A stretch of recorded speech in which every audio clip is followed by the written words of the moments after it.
Welcome, welcome, welcome. Welcome to My Convo 360.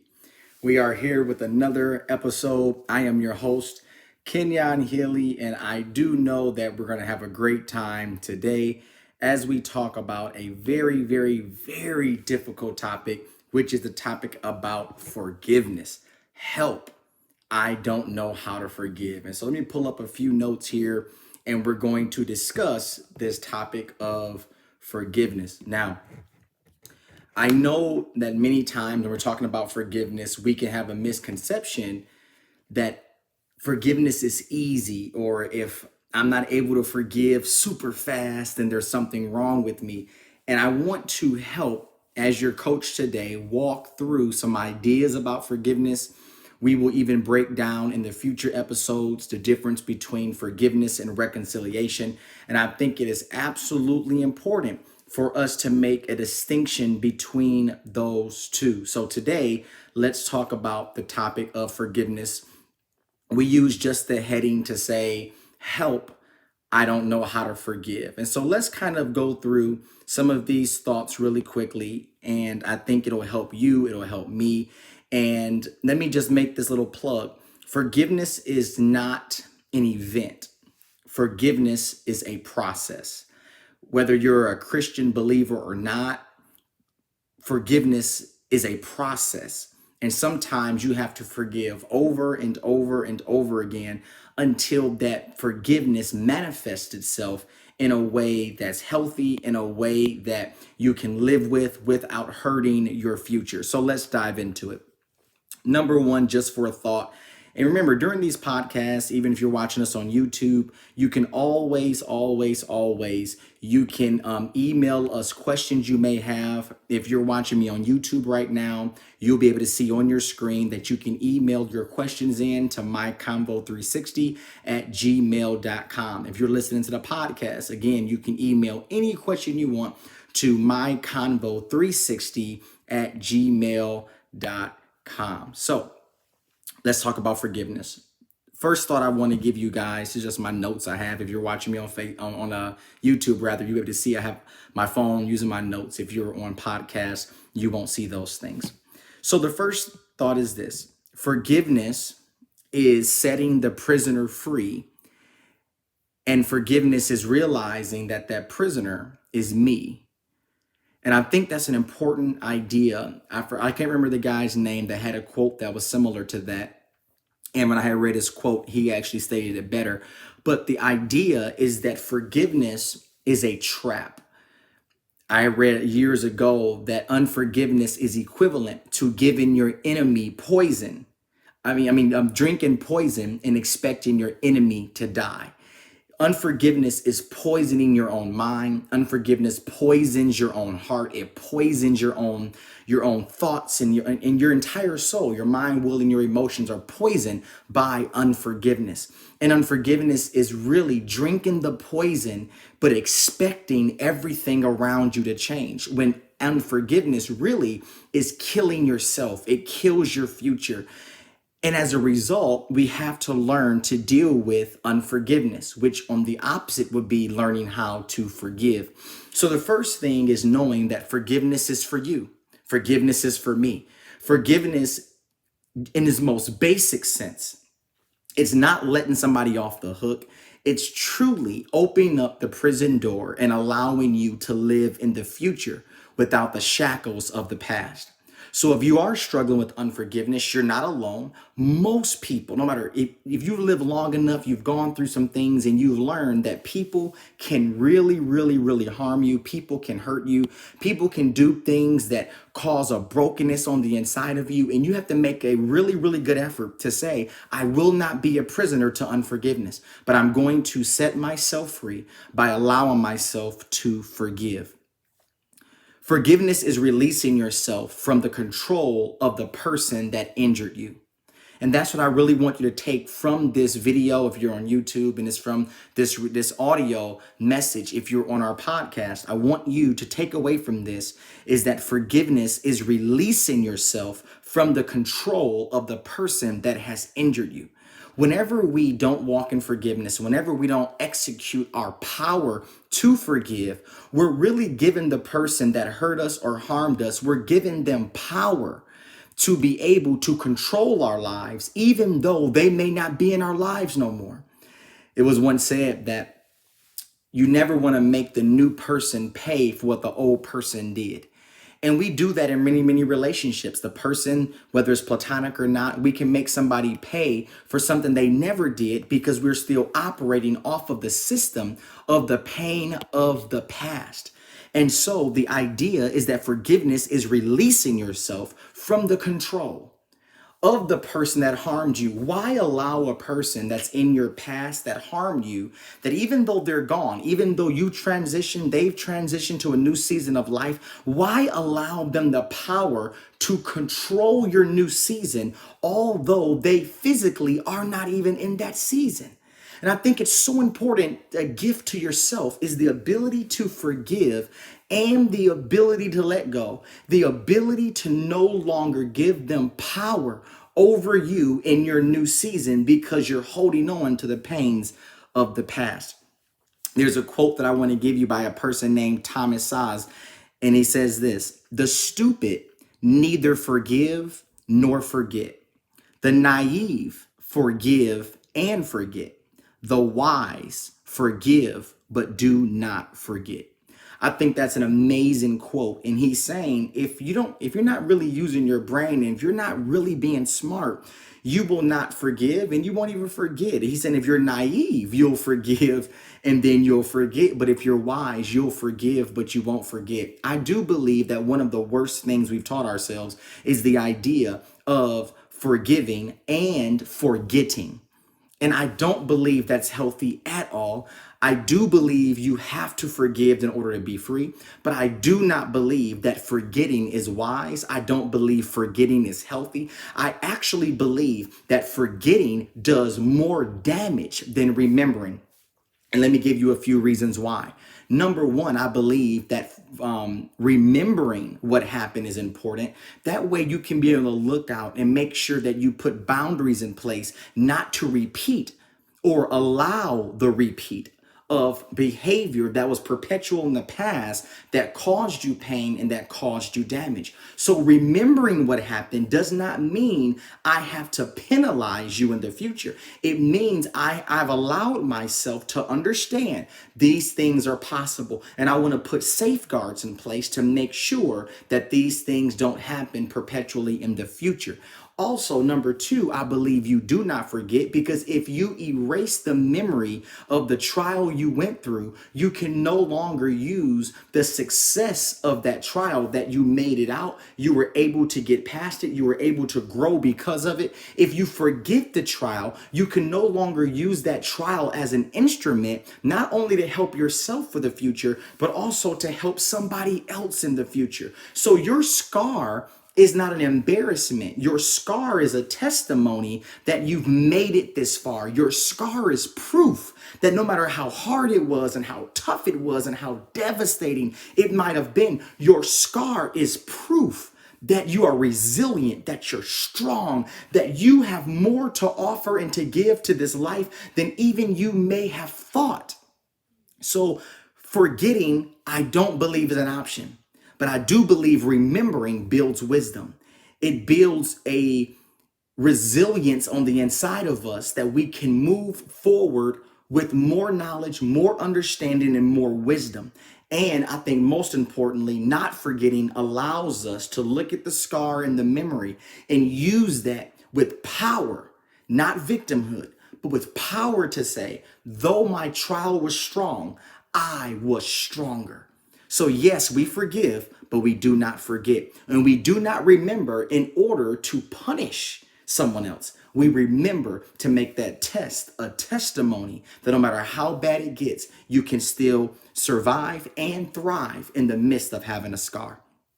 I heard it once said, and I think it's an amazing thought, that anger when we go through things, I know for myself, I know for most people out there, because we're human, we have emotions and we have anger and things like that that can come up based upon what happens to us. And so just because you're feeling the emotion of anger doesn't mean you're wrong. It was once said that anger is the punishment or the consequence we give ourselves based upon someone else's behavior. That anger is the punishment, the consequence we give ourselves based upon someone else's behavior. I don't know about you, but when you're done wrong, anger can seep in. Sometimes even as deep as hatred, it can be so many emotions, and it can change your day, it can change your mood, it can change your outlook on life. And many times we're punishing ourselves emotionally for what someone else has done to us. And it's important to know, though you may feel the emotions and the feelings of anger, we do not have to allow anger to punish us for something that we were innocent in. Now, what happens if you're the person that caused the pain? What happens if you're the person that's seeking out forgiveness and it seems as though they will not give it to you? That's okay. You don't control, if you're the offender, you don't control the forgiveness. The only thing you can control is the ability to accept full responsibility for what you have done. Know this, anytime you're apologizing, and it's a general apology, know this, that's not an apology at all. Your offense was specific. Therefore, your apology must be just as specific as your offense. So we don't want to punish ourselves for what someone else has done. And let me add this. Forgiveness is not reconciliation. And I know for a fact that so many times a person can say, well, you don't forgive me, or you need to forgive me, or if you're a Christian, or if you're whatever, you should forgive me.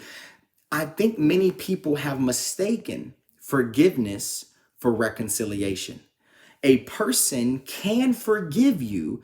It does not mean they have to trust you. Remember, forgiveness is not reconciliation. Forgiveness does not mean you trust somebody. Forgiveness does not mean you have to go back and reestablish your life and put yourself back in harm's way. That is not true, nor in many instances, especially where there's physical abuse involved and things of that nature, it's not wise nor practically safe. So you can forgive without reconciling. You can forgive and say, I'm not going to reconcile until I see the dangerous, the harmful behaviors. I've seen you take ownership. I've seen you've changed. I see fruit of these things.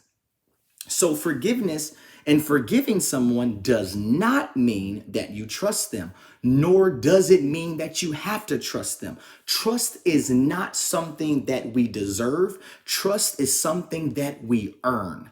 And many times we try to get somebody to trust us and try to demand somebody to trust us when we have not done the work to earn that person's trust. So, practically speaking, this can be very difficult relationally because a person is demanding that trust and they want you to trust them so bad and they haven't earned it. And if you don't stick to your gut and stick to the fact that, yes, I can work through the forgiveness, but you have not proven trustworthy yet, you may reconcile too quickly. And then you may have the same hurt and pain revisited upon you because you did not keep that boundary in place to protect yourself. So forgiveness is not reconciliation. And forgiving does not mean you must trust them. And let me add this. Just because you forgive somebody does not absolve them of all of what they have done. It does not declare them innocent in all areas of life. It just means I forgive you. I'm going to work through this thing called forgiveness. And let me add this here. I was doing a life coaching session just recently, and I had someone ask me, how do I know when I've forgiven? And when they asked me that, I realized that is a great question. And I hadn't, in my personal life, I hadn't heard many explanations as it relates to how do I know practically that I have forgiven somebody. This is the example that I gave them, and I will give you the same exact example. Let's say that you're out playing a sport, or you're playing football or basketball or baseball, or you're doing cheer, or you're doing ice skating, or tennis, or whatever it might be. And let's say you take a stumble and then you scratch your arm up and it makes a good deep cut on your arm. The cut represents the offense that was done to you that caused the pain. Typically, when you fall or something like that or cut yourself, you'll have some swelling that will happen. You'll have some bleeding, typically, if the cut is deep enough, and you'll have some pain associated with that injury. I want to liken that to the offenses and the hurts we experience in our lives, relationally and every other way. So the cut and the bleeding, it is the offense, it's the hurt, it's the pain, it is the thing that was done. What we try to do many times, which is very dangerous, we try to just put a band-aid on the cut, hoping that the cut heals properly. And what I want to liken that unto is just moving on in the relationship. Just keep it going, keep it going. We don't really want to get deep and down and dirty into it in order to resolve the true issues. So what do? We just move past it as fast as possible. In many of my life coaching sessions, I'll have a couple that's married or whatever the case may be, many times for many, many years. And what I found is that many of them will get upset because they'll say, well, before this conversation, we were doing fine. And now that, Coach Kenyon, that you're bringing these things up and you're making us talk about these things, now it feels like it's worse. And that's the furthest thing from the truth. And what I try to tell them is, it's not that what I'm talking about is causing problems in your relationship. What I'm talking about is unearthing issues you've buried as you've continued in your relationship. So though on the surface things seem fine, there are undercurrents of unresolved issues that are in the subconscious many times that are affecting the relationship in an adverse way. And you guys are having these cycles of issues and arguments and struggles, and you're having these triggers go all over the place. And we think those are new issues, but many times they're not. They're remnants and they're hints that there are underlying problems and swells of pain and resentment and all those things. And so when I begin to unearth them in the conversation, they'll get upset saying, it's because of you. And it's not because of me. It's because we've buried the truth in our hearts. We've buried the truth in our emotions. And so we have this open cut. We put a band-aid over it, and the band-aid does not pull the cut close enough where the cut can heal properly. So what should happen with the cut, talking about how do I know I've forgiven, when a cut takes place that's deep enough, we call them stitches or sutures. We should have it stitched back together. And when you do, they're able to pull the skin together and they're able to hold it there until the two halves of your skin heal and bind in a way to where now they will not separate because you move or jump or roll over. And a scar begins to form in many cases, but most importantly, at the end, you'll have a scar. And it's really telling you where the cut took place. So let's make it very practical. Coach, how do I know I've forgiven? First, let me answer this. This is how you know you haven't forgiven. If that cut is open and you touch it, and if you're watching YouTube, you can see me pressing my arm. If you're on our podcast, this is what I'm doing. If I touch the open cut, it's painful, it hurts, and therefore we stop really quickly. If we suture it, it hurts for a moment. It's sore for a little while.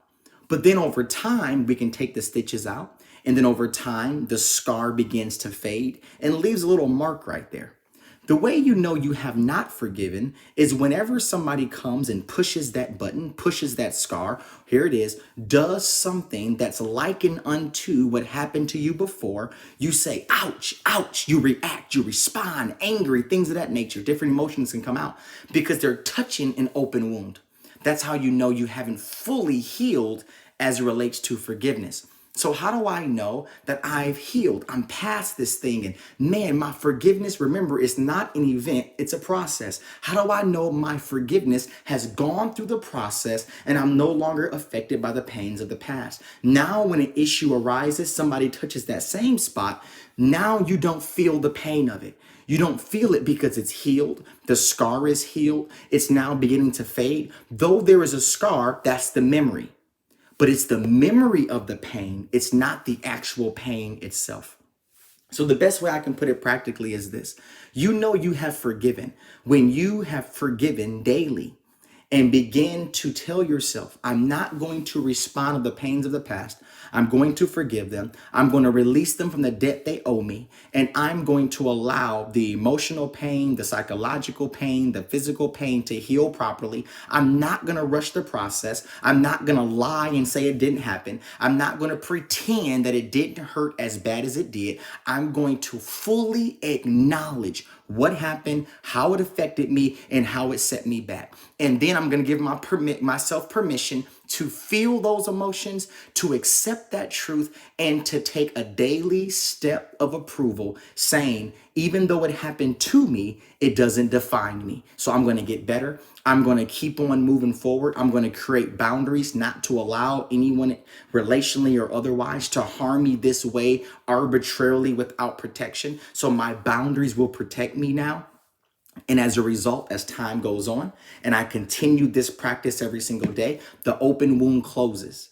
Now, when someone comes and does something, or the same person does something that's similar or even in the same category, when they push that emotional button, that that psychological button, I don't feel the sting of that open wound.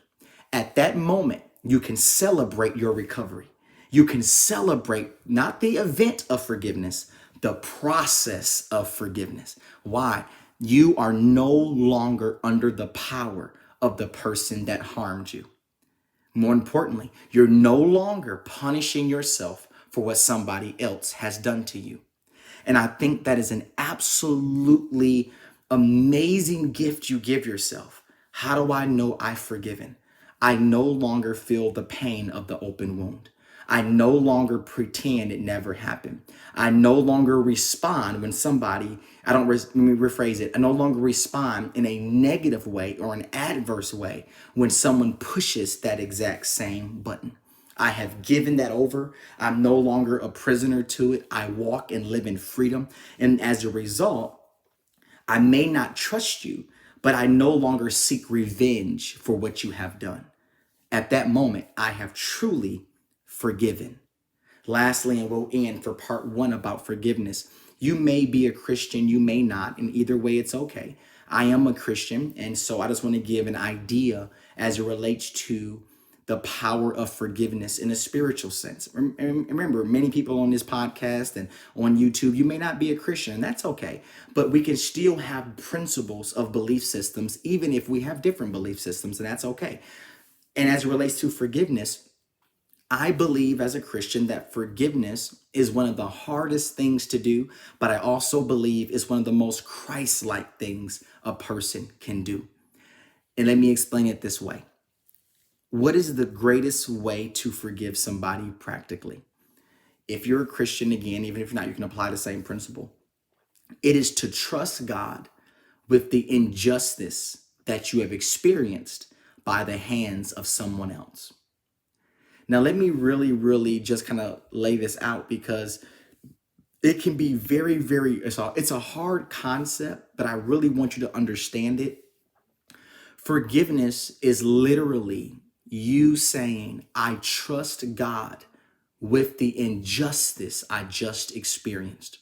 And why do I say that? Because many times when we experience something that's wrong, we feel like it was unjust, it was wrong, and something should happen, something should be done by this. And this is how I feel practically when it comes to human trafficking, when it comes to trafficking of children and or a child being harmed or raped or molested. Like those things boil my blood because I believe an injustice has taken place on behalf of that child. And in my heart, I'm demanding justice. And that's the same thing that happens when it comes to pain and things that happen to us that hurt us. Our soul, it's demanding justice. And we're saying this is wrong and they shouldn't have done this and they have harmed me. And so your soul is demanding justice. And mind you, wanting justice is perfectly righteous. Forgiveness says, I don't control the justice. Forgiveness says, I'm going to place this injustice in the hands of God, and I'm going to trust that God will give justice. And it's no longer my job to give justice, but God will give the justice that is necessary to reconcile what was done to me. Now, I don't want to pretend that that is something that's just so easy. And I'm trying to be very careful on how I mention these things. And so, giving the injustice to God is very, very hard on our emotions and our flesh because we want revenge and we want it now. We want our pound of meat, per se. God, in my opinion, looking at the scriptures, really handles injustice in two ways only. Number one, complete and utter forgiveness and clemency. Number two, complete and utter judgment and justice. Two ways, complete forgiveness and clemency. Number two, complete justice and complete judgment. And I do believe it's hard to trust on our own ability that decision in God's hands, because I know for me, sometimes I feel like God does not give them the justice they deserve. And it's really a testament to my immaturity when I'm angry or I'm hurt or devastated by something. And I have to grow and mature into a person to where I trust God with the injustice. Naturally speaking, we trust, or we try our best to trust our criminal justice system, our courts, our judges, etc. And they are instruments. They should be instruments to execute righteous and balanced judgment. Even though it doesn't always happen, that's what we hope for. It's the same principle when it comes to God, but yet his judgment and justice is perfect. So the hard thing, but yet the best thing to do, is to give that unforgiveness to God and then say, God, I trust you with the injustice that was done to me. I trust you're going to balance the scales. I trust whether it's clemency or whether it is complete and utter judgment, you will do what's best. You will do what's right. And I trust their behavior, their action, their deed into your hands. And so again, forgiveness, it is for you. Forgiveness sets the prisoner free. And then that you learn that the prisoner literally is me. Don't forget, I'm Kenyon Healey. I'm the host of My Convo 360. Just really quickly, if you're on YouTube, you'll see on your screen. If you're on the podcast, don't forget, mail your questions into myconvo360@gmail.com, and we will be able to tackle those questions for you to help you walk down this idea of forgiveness. And again, it's not easy, but it is doable. You have the strength, you have the power, you have the ability. It's going to be a process, not a destination. Forgiveness is freeing yourself from the person that harmed you, from their control, and you can walk in complete and utter freedom. But you must be able to walk this thing down, let the scar heal, no longer allow the touchiness of those around you to revisit or reharm, set proper boundaries. And I do believe that this forgiveness that you walk down will no longer be you walking in unforgiveness, poisoning yourself, but you'll walk in complete and utter freedom.